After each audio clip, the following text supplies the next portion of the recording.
Isabella Martinez, that's my name.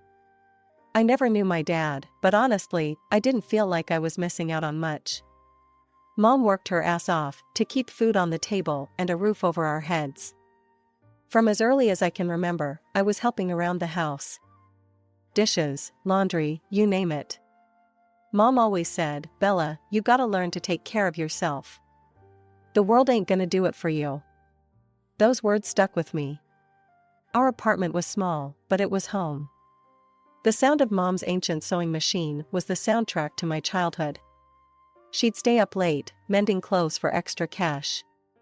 I'd often fall asleep to its rhythmic hum. What did I like? Computers. It started when our school got a bunch of donated PCs. Most kids used them for games, but I was fascinated by what made them tick. I'd stay after school, tinkering, learning. One day, Mr. Johnson, the IT teacher, caught me trying to install some video editing software. "What are you up to, Isabella?" he asked, eyebrow raised. I froze, thinking I was in trouble. I just wanted to learn how to edit videos. Instead of getting mad, he smiled. "Well, why didn't you say so? Let me show you a few tricks." From then on, every Tuesday and Thursday after school, Mr. Johnson would teach me the ins and outs of video editing. At home, I'd practice on our old, wheezing computer. As high school graduation approached, reality hit hard. College wasn't in the cards for me. The day after graduation, I marched into WKLP, our local TV station. The receptionist looked at me like I was crazy when I asked about job openings, but pointed me towards the HR office. 3 interviews and 1 practical test later, I had my first real job. Assistant video editor. The pay wasn't great, but it was a start. For the next 2 years, I worked my ass off. Weekdays at the station, weekends doing freelance gigs. Every penny I could spare went into my college fund. It was exhausting, but I was determined. Then, on a rare night out with Lisa and Carlos, everything changed. We were at this house party, some friend of a friend thing. That's where I met him, Ryan Thompson. He wasn't what you'd call classically handsome. Kinda nerdy, with thick-rimmed glasses and a slightly crooked smile. But when he started talking about his work in software development, his whole face lit up. I was intrigued. As the party wound down, Ryan asked for my number. I hesitated for a second, then thought, what the hell, and gave it to him. The next few months were like a whirlwind. Ryan and I started dating, and it was nice. Different from what I expected, but in a good way. One night, as we were walking home from a movie, Ryan proposed to me, and I agreed. The wedding was small but beautiful. My mom cried happy tears, and Ryan's parents, Linda and Robert, well, they surprised me. I'd been nervous about meeting them, given the whole wealthy family thing. But they were warm and welcoming from the start. The first 2 years of our marriage were good. Not perfect, but good. We had our own place, a cozy apartment not far from the TV station where I still worked. Ryan had his job at some big tech firm, and things were comfortable. We traveled a bit, mostly weekend trips around the country. It was more than I'd ever done growing up, and I loved every minute of it. Seeing new places, trying new foods, it was like a whole new world had opened up to me. But then, things started to change. It started with the little things. Ryan would sigh when I talked about work, or roll his eyes when I got excited about a new editing technique I'd learned. Then more. The first time he made an excuse not to take me to a work party, I didn't think much of it. "It's just a boring office thing," he said. "You wouldn't enjoy it." But then it happened again and again. One night, I overheard him on the phone with a coworker. "Yeah, just me tonight. You know how it is. Bella's not really into these kinds of events." I felt like I'd been punched in the gut. Not into these events? He'd never even given me a chance. That night, I confronted him. "Ryan, why don't you want me to come to your work events anymore?" "So you're ashamed of me?" "No, it's not that. It's just, sometimes it's hard for you to keep up with the conversations, you know? I don't want you to feel out of place. His words stung, but a part of me wondered if he was right. Maybe I did need to step up my game. So, I made a decision. I was going to go back to school. I enrolled in night classes at the local community college, studying information technology. It was tough, balancing work and school and my marriage, but I was determined to make it work. But even as I worked my ass off to improve myself, things with Ryan kept getting worse. The cold shoulder turned into open contempt. The man I married seemed to be disappearing before my eyes, replaced by someone I barely recognized. And then came the night that changed everything. I'd just gotten home from a late class, exhausted but feeling good about acing a test. Ryan was in the living room, a glass of whiskey in his hand. "Where have you been?" he demanded. "Class, remember? I told you I had a big test tonight." He scoffed. "You're a fool and a hillbilly, Bella. And no amount of schooling is going to change that." I felt like I'd been slapped. But before I could respond, I heard a gasp from the doorway. Linda and Robert was standing there, a look of horror on their faces. Linda leaned forward, her eyes flashing. "How dare you talk to your wife like that? Ryan, we raised you better than this." "You don't understand," Ryan said, his voice rising. "Do you know how embarrassing it is to have a wife who can't even keep up with basic conversations at work events?" I flinched, but Robert's next words shocked us all into silence. "Embarrassing?" he thundered. "Let me tell you about embarrassing, boy. Your grandfather, my father, didn't have a lick of formal education. He was born in the poorest part of town, worked his fingers to the bone to give me a better life. So don't you dare sit there and act like you're some kind of aristocrat." I felt a rush of warmth towards my in-laws, but Ryan's next words froze it in its tracks. "I'll behave how I see fit," he spat. "This is my life, my marriage." After his parents left, Ryan started going away more often. "Weekend trips with friends," he'd say, not even bothering to invite me anymore. I threw myself into work and school, taking on extra weekend gigs to fill the lonely hours. Then, my mom got sick. Cancer, the doctors said. It was aggressive, and within months, she was gone. I felt lost, adrift without my anchor. Ryan was barely there, offering awkward pats on the back instead of the comfort I craved. In my grief, I found myself turning to Linda more and more. She'd call to check on me, invite me over for tea, just sit and talk with me for hours. It was the motherly comfort I desperately needed. But this only seemed to infuriate Ryan more. One night, after I'd spent the afternoon at his parents' house, he exploded. "Why are you always over there?" he yelled. "Are you trying to turn my parents against me?" I was stunned. "What? No, Ryan. I needed someone to talk to." I went to bed that night with tears in my eyes, wondering how things had gone so wrong. A few weeks later, I started feeling off. Exhausted all the time, nauseous in the mornings. At first, I chalked it up to stress and grief. But as the symptoms persisted, a different possibility started to form in my mind. I bought a pregnancy test on my way home from work one day, my heart pounding as I waited for the results. When those two lines appeared, I felt a mix of joy and terror. A baby. We were having a baby. That night, I waited nervously for Ryan to come home. When he finally walked through the door, I took a deep breath. "Ryan, we need to talk. I'm pregnant." The look on his face wasn't joy, or even surprise. It was pure fury. "Pregnant?" he spat. "Are you kidding me? We can't have a baby now. Get an abortion, Bella. That's final." I fled the apartment, tears streaming down my face. Without thinking, I found myself at Linda and Robert's doorstep. When Linda opened the door and saw my face, she immediately pulled me into a hug. Through my sobs, I told them everything. About the pregnancy, about Ryan's reaction. I've never seen Robert look so angry, or Linda so determined. You listen to me, Isabella, Linda said, holding my face in her hands. This is your decision. If you want this baby, we'll support you every step of the way. Ryan be damned. The next few months were a blur of doctor's appointments, work, and growing tension at home. Ryan barely spoke to me, spending most of his time out with friends.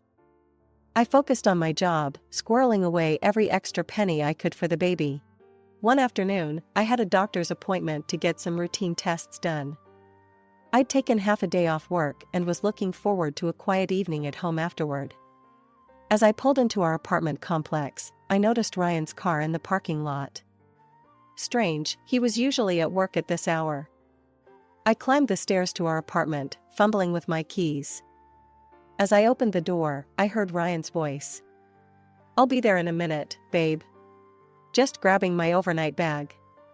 My heart started racing. I stepped inside, and there was Ryan, packing a suitcase. Who were you talking to? Where are you going? Before he could answer, I heard a car horn honk outside. Ryan cursed under his breath and grabbed his bag. I don't have time for this. We'll talk when I get back.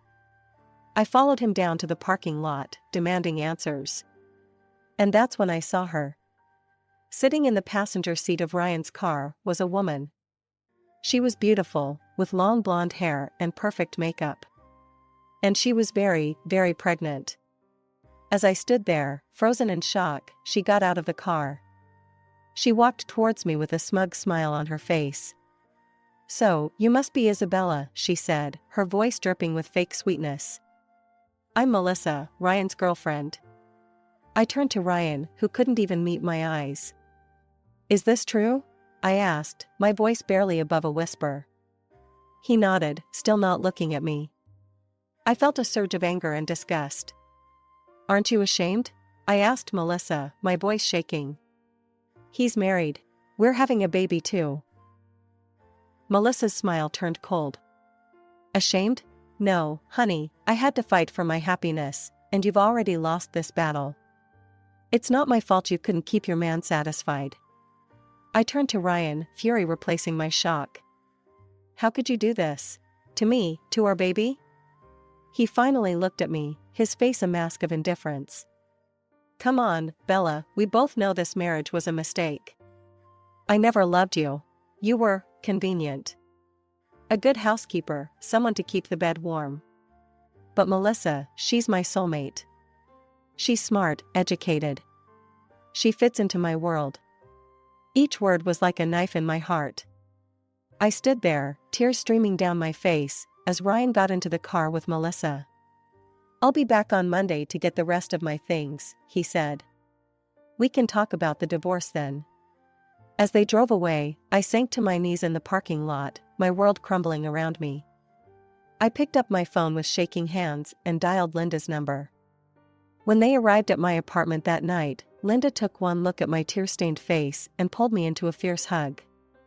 I listened, numb, as Robert berated Ryan over the speakerphone. His words were sharp, cutting. How dare you treat your wife this way, he thundered. The woman carrying your child. Ryan's voice came through, defensive and cold. Dad, you don't understand. Melissa is. Don't you dare mention that woman's name. Linda cut in. We will never accept her, do you hear me? Never. There was a pause, then Ryan's voice, eerily calm. Fine, I don't need your acceptance. I don't need you at all, I have Melissa now, and that's all I need. The next few months were a whirlwind. With Linda and Robert's help, I found a small apartment closer to them. The divorce proceedings were ugly, with Ryan fighting me every step of the way. But in the end, it was done. I was free of him, at least legally. When my daughter, Sophia, was born on a crisp autumn morning, it was Linda who held my hand through the labor. Robert paced the waiting room, every bit the nervous grandfather. Ryan refused to even see Sophia. When I took him to court for child support, he had the audacity to demand a paternity test. I agreed, knowing the truth. The results came back, confirming what I already knew, Sophia was his. The court ordered him to pay alimony, but I knew better than to count on his support. The years that followed were challenging, but also filled with unexpected joy. I threw myself into my studies, finally earning my degree in information technology. At work, my dedication paid off with a promotion to senior editor. But the real blessings were Linda and Robert. They embraced their role as grandparents with a fervor that sometimes brought tears to my eyes. Weekends were filled with trips to the park, family dinners, and impromptu movie nights. They were the family I'd always dreamed of, and Sophia adored them. 5 years flew by in a blur of bedtime stories, scraped knees, and proud moments. Sophia was growing into a smart, kind little girl, with her grandmother's smile and her grandfather's curiosity. Then, one ordinary Tuesday, everything changed again. Robert collapsed at home. The diagnosis was grim: advanced pancreatic cancer. The doctors gave him months, maybe weeks. I threw myself into helping Linda care for him. Work, Sophia, my own needs, everything took a back seat. Robert had been more of a father to me than my own had ever been, and I was determined to be there for him until the end. Despite our best efforts, despite the treatments and the prayers, Robert slipped away from us 3 months later. I held Linda as she wept, feeling as though I'd lost my own father. At the funeral, I stood between Linda and Sophia, our hands linked. Ryan didn't show up. I hadn't really expected him to, but his absence was a stark reminder of how far he'd fallen. As the weeks passed, Linda's health began to decline rapidly. The loss of Robert seemed to have drained her will to live. She became frail, often confused, and prone to long bouts of silence. The solution came to me that night as I lay awake, worrying. The next morning, I called my boss and arranged to work remotely. Then I packed up Sophia and our essentials and moved into Linda's house. Our new routine took some adjusting. I hired a nurse to care for Linda during the mornings while I worked on my video editing projects. In the afternoons, Sophia and I would take over. We'd read to Linda, help her with her physical therapy exercises, or simply sit and reminisce about happier times. Weeks turned into months. Linda had good days and bad days. On the good days, we'd sit in the garden, enjoying the sunshine and each other's company. On the bad days, I'd hold her hand as she cried for Robert, for the son she'd lost long before his father's death. One sunny afternoon, Sophia and I returned from a walk to find a man in a crisp business suit leaving the house. My heart raced, fearing the worst. "Linda?" I called out as we entered. "Is everything okay?" She was sitting in her favorite armchair, looking tired but composed. "Everything's fine, dear." That was just Mr. Harrison, my lawyer. I needed to discuss some legal matters with him. I nodded, not pressing for details. If Linda wanted to share, she would. "All right, how about some tea?" 3 weeks later, Linda passed away in her sleep. With shaking hands, I dialed Ryan's number. When he answered, I struggled to keep my voice steady. "Ryan, it's Isabella. Your mother passed away this morning." There was a long pause, then Ryan's voice, cold and detached. "Well, I can't say I'm surprised or particularly upset. That woman made her choices. Look, I'm not coming to the funeral. Just let me know when the will reading is scheduled." On the day of the funeral, the church was packed. Linda had touched so many lives, and it showed. As I stood at the pulpit to deliver the eulogy, with Sophia holding my hand, I looked out at the sea of faces. Friends, neighbors, colleagues, all there to say goodbye to a woman who had loved so fiercely and been loved in return. Ryan's absence was a palpable void, a reminder of the tragedy that had torn this family apart. But as I began to speak, sharing memories of Linda's kindness, her strength, her unwavering love, I realized something profound. Family isn't always about blood. Sometimes, it's about choice. And Linda had chosen to love me, to love Sophia, even when her own son had turned his back on us all. As we laid Linda to rest beside Robert, I made a silent promise. I would honor her memory by living with the same love and grace she had shown me. And I would make sure Sophia grew up knowing the incredible grandparents she had been blessed with, even if their time together had been all too brief. A few days after we laid Linda to rest, I received a call from Mr. Harrison, Linda's lawyer. "Mrs. Thompson, it's time to read the will.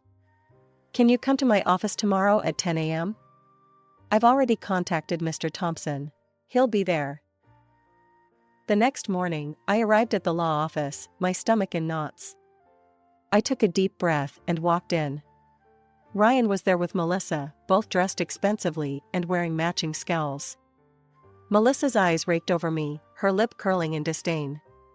"Let's begin," Mr. Harrison said, opening a folder. As he read, I watched Ryan's face. At first, he looked bored, then confused, and finally, as realization dawned, furious. "This can't be right," he interrupted. "Read it again." Mr. Harrison sighed. "Mr. Thompson, it's quite clear. Your mother has left all her property, including the house, to Isabella Thompson and her daughter, Sophia." Ryan rounded on me. "You," he snarled. "You manipulated my mother, you gold-digging scum. Well, enjoy it while you can. I'm kicking you out of that house today."